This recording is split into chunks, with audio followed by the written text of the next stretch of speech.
Alam nyo kung ano to? Isa tong maliit na basurahan para hindi nyo na kinakalat yung mga pinagbalatan nyo ng candy, tissue, wet wipes, resibo ng parking o kung ano-ano pang mga basura dyan sa loob ng sasakyan nyo. Ang nagustuhan ko dito, hindi siya mukhang basurahan, no, di ba? Mukha siyang mug o kaya tumbler, kaya kasya sa mga mug holder ng mga sasakyan ninyo.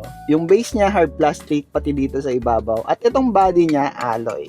Tingnan nyo naman, no, ang ganda ng itsura, hindi talaga siya mukhang trash bin. At para buksan, pindutin lang to. At pag ilak naman siya, itutulak mo lang at maglalak na siya. Meron na siyang kasamang 30 pieces ng trash bag at pwede ka pang bumili ng extra. At kung naubusan na, pwede ka rin naman bumili sa groceries. Standard size naman yan. Para palitan yung trash bag, ikutin lang yung ilalim.